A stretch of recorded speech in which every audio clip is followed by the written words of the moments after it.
बिस्मिल्लाहिर्रहमानिर्रहीम। अस्सलाम वालेकुम। This is me Kinza Zafar, team member of Fatima educational system Kiranwala. हमारे आने वाले कल का इन्हिसार हमारे गुजरे हुए कल पर होता है। अगर आप देखना चाहते हैं कि आप फ्यूचर में क्या कर रहे होंगे या आप फ्यूचर में क्या कुछ हासिल कर चुके होंगे, तो आप एक नज़र अपने माजी पर डालिए।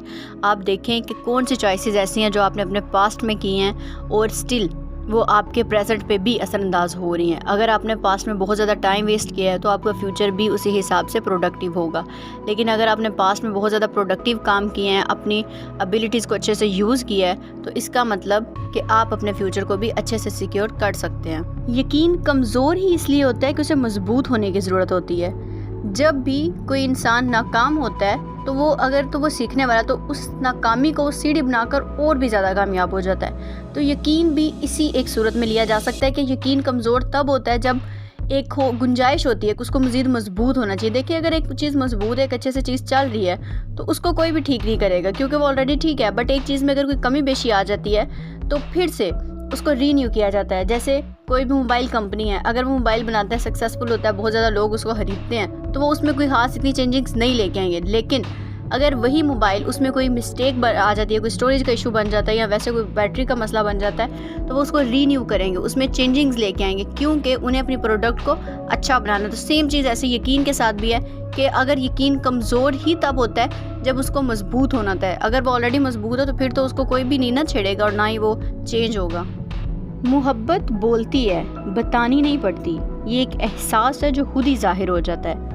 जैसे एक माँ की मोहब्बत अपनी औलाद के लिए। क्या आपने कभी देखा हो कि सुबह शाम उठते बैठते माँ अपने बच्चों से ये कह रही हो कि मैं तुमसे प्यार करती हूँ, मैं तुमसे प्यार करती हूँ, या मैं आप सबसे प्यार करती हूँ? नहीं, माँ की मोहब्बत एक एहसास है जो खुद ही ज़ाहिर हो जाता है। सुबह उठ के बच्चों के लिए नाश्ता बनाना, उनके कपड़े धोना, यूनिफॉर्म रेडी करना।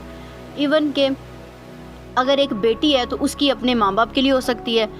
वो मोहब्बत जिसमें बार बार आपको एहसास दिलाना पड़े, चाहे वो माँ बाप की है, चाहे वो एक बीवी या शोहर की है, चाहे वो एक दोस्त की है, तो उस मोहब्बत में कुछ गुंजाइश बाकी है। लेकिन अगर वो सिर्फ एक एहसास है जहाँ बोलना नहीं पड़ता, बताना नहीं पड़ता, बस महसूस हो जाता है, अगले की फ़िक्र होती है, अगले के लिए दुआ को होते हैं। हर चीज़ जो वाफर मिकदार में मिले वो हमारे लिए आजमाइश होती है।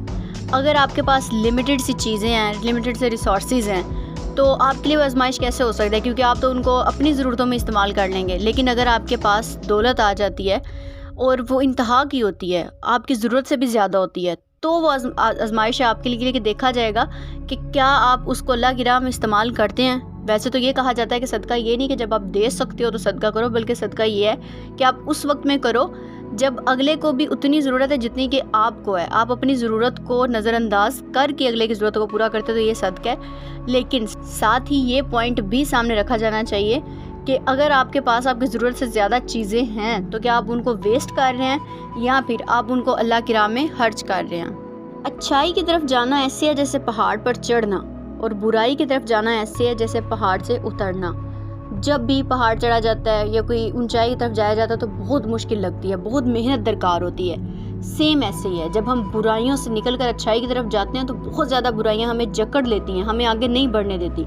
लेकिन जैसे ही हमने अच्छाई से बुराई की तरफ टिल्ट होना हो तो हमें ऐसे कह लें कि कुछ पल लगते हैं, हम फ़ौरन से बुराई की तरफ राग़िब हो जाते हैं, क्योंकि बुराई हमारे माशरे में बहुत ही दिलकश अंदाज में दिखाई जाती है। अब वो किसी भी चीज़ का गलत इस्तेमाल हो सकता है या कोई एक ऐसी चीज़ है जिसके लिए आपको इस्लाम ने मना किया, बट आप अपनी खुशी के लिए उस काम को कर लेते हैं, तो ये भी बुराई है। तो बेसिकली ये देखा जाता है कि जब भी आपने अच्छाई की तरफ जाना तो आपको बहुत ज़्यादा मेहनत करनी पड़ेगी, लेकिन हिम्मत नहीं हारनी। अगर आप 2 स्टेप लेते हैं, हिम्मत हार जाते हैं, तो कभी भी आप उस रास्ते पर अच्छे से नहीं जा सकते। लेकिन अगर आप चलते हैं, नाकामी आती है, फिर से उठते हैं, फिर उठते हैं, फिर उठते हैं, देखिए कतरा कतरा करके दरिया बनता है ना, तो आप एकदम से वो सारा पानी नहीं डाल सकते जिससे दरिया बन जाए।